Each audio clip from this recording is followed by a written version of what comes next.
Hello everyone. So dear students, in this video we are going to see about enzymes.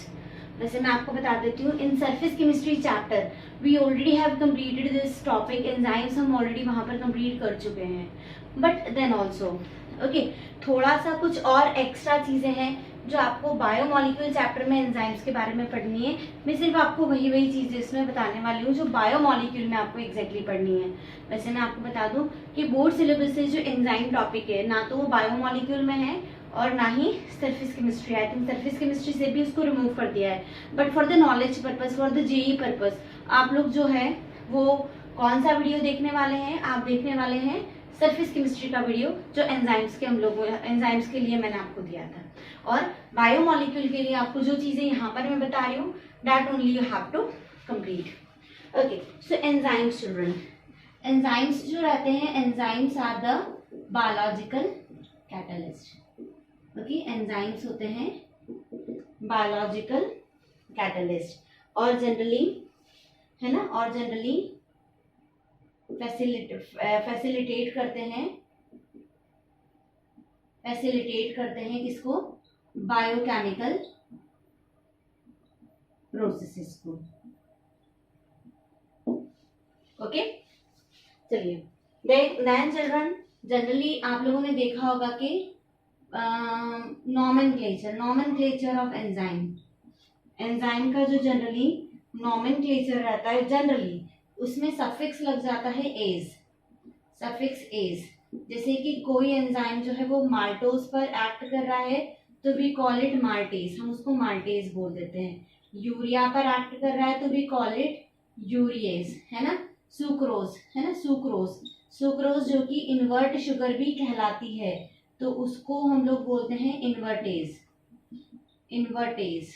Okay lactose जो कि milk sugar भी कहलाती है उस पे कौन सा एंजाइम वर्क करता है लैक्टेज.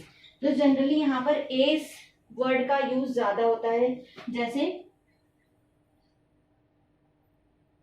अमाइलम मतलब कि स्टार्च पर एक्ट करने वाले एंजाइम को अमाइलेज कहते हैं हम लोग.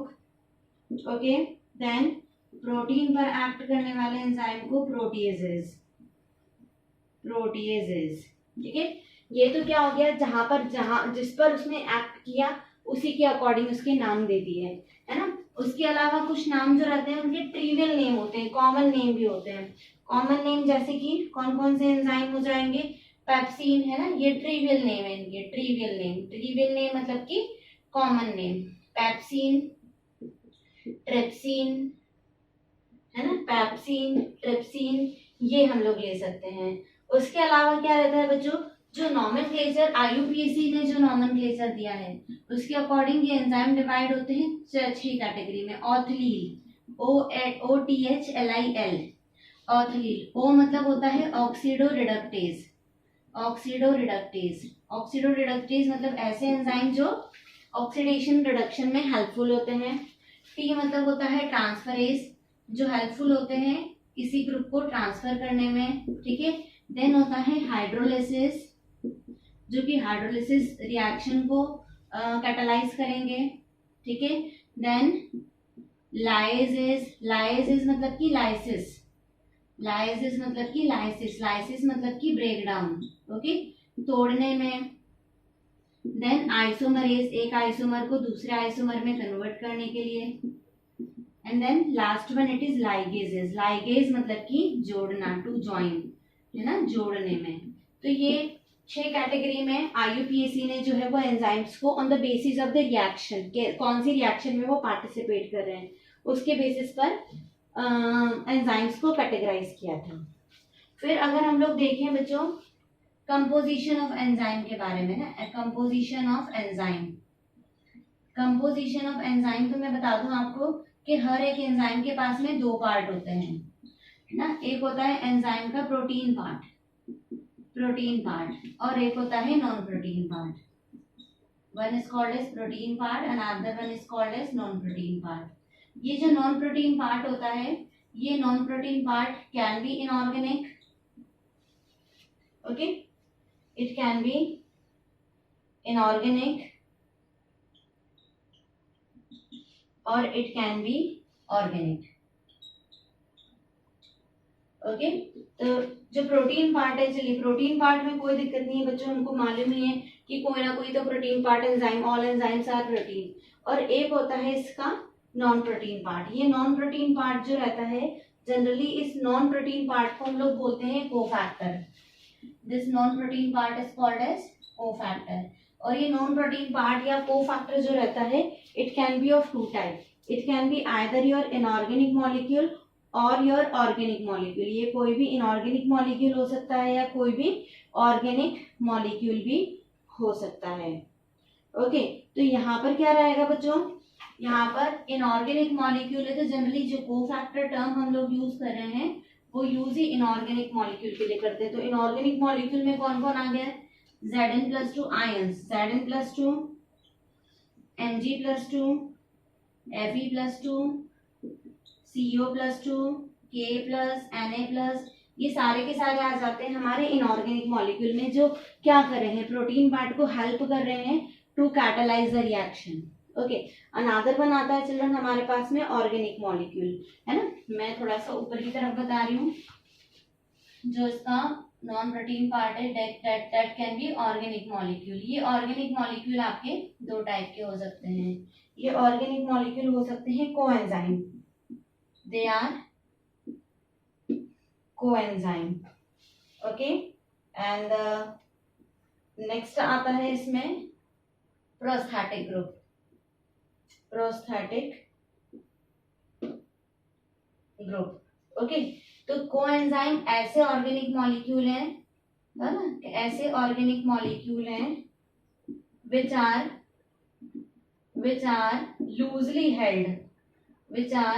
loosely held with protein part, जो प्रोटीन पार्ट के साथ में लूजली बंधे हुए रहते हैं, that are called as a coenzyme। Okay, और जनरली इस टाइप के जो पार्ट है वो डायलाइसिस करके सेपरेट किए जा सकते हैं, डायलाइसिस से हम सेपरेट कर सकते हैं। बट प्रोस्थेटिक ग्रुप जो है वो ऐसे नॉन प्रोटीन पार्ट होंगे या ऐसे कोफैक्टर होंगे जो प्रोटीन के पार्ट के साथ में, ना, जो प्रोटीन पार्ट है उसके साथ में टाइटली बाउंडेड रहते हैं। तो प्रोस्थेटिक ग्रुप में क्या हो जाएगा, organic molecule which are tightly bound with protein part के साथ में टाइटली बाउंड रहते हैं और does not separate by dialysis से वो भी सेपरेट नहीं होते हैं। ओके, तो ये हम लोगों ने देखा इसका क्या कंपोजिशन के बारे में कि what is actually the composition. Okay, अब जैसे एंजाइम्स जो रहता है बच्चों, एंजाइम्स की अगर हम लोग एप्लीकेशन की बात करें तो एंजाइम्स की जो एप्लीकेशन रहती है, हाँ, मैकेनिज्म मैं आपको थोड़ा बता दूं। एंजाइम का मैकेनिज्म, लॉकेन की थ्योरी हम लोग पहले देख चुके हैं। ओके, एप्लीकेशन जो रहती है वो जैसे फर्मेंटेशन में आप लोग यूज कर सकते हैं, है ना, स्वीट सिरप बनाने में यूज कर सकते हैं, मिल्क के कोगुलेशन में आप लोग यूज कर सकते हैं। ओके, तो ये तो जनरल है, वो आपको पता ही होना चाहिए इन सब चीजों के बारे में कि कहाँ कहाँ ये एंजाइम्स यूज हो रहे हैं। ओके, नाउ हम लोगों को देखना है कुछ ऐसे डिसीज जो किसी एंजाइम की डिफिशियंसी की वजह से होती है। तो कुछ डिसीज है ना, some disease which are caused due to deficiency of certain enzyme. ठीक है, तो हम लोग यहीं पर देख लेते हैं इसकी डिसीज के बारे में, जो एंजाइम की डिफिशियंसी से जो डिसीज होती है। तो देखिए, एक डिसीज है, द फर्स्ट डिसीज पीकेयू होता है phenyl ketonuria is a disease. Okay, कौन सी एंजाइम की डिफिशियंसी से ये डिसीज हो रही है, फिनाइल एलानिन की वजह से। ओके, फिनाइल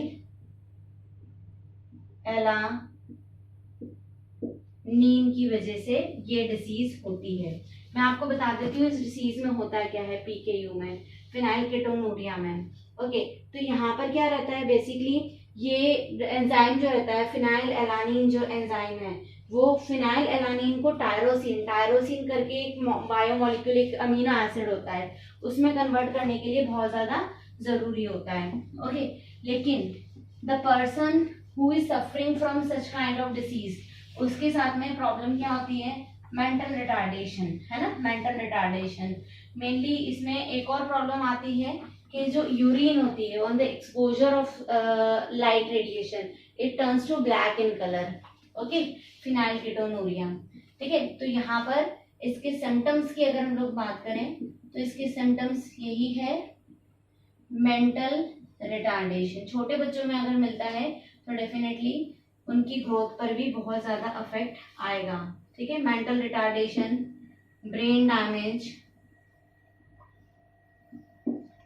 डैमेज है ना, stop normal growth and development. Normal growth और डेवलपमेंट भी स्टॉप हो जाता है. तो ये पहली डिजीज. सेकेंड डिसीज आती है हमारी एल्बिनिज्म. एल्बिनिज्म आपने देखा होगा, काफी सारे लोगों को ये प्रॉब्लम रहती है. एल्बिनिज्म, वाइट स्किन है ना, patches of the white skin, white hair, sunlight में ऐसे लोग नहीं जा सकते हैं. ठीक है, तो बेसिकली ये जो डिसीज होती है, ओके, ये होती है डिफिशियंसी ऑफ टायरोसिनेस एंजाइम की डिफिशियंसी से ये डिसीज होती है. और सिम्टम्स इसके हैं जो आपको याद रखने हैं. Symptoms, white skin, white hair. और वाइट स्किन, वाइट हेयर होते क्यों हैं? Due to deficiency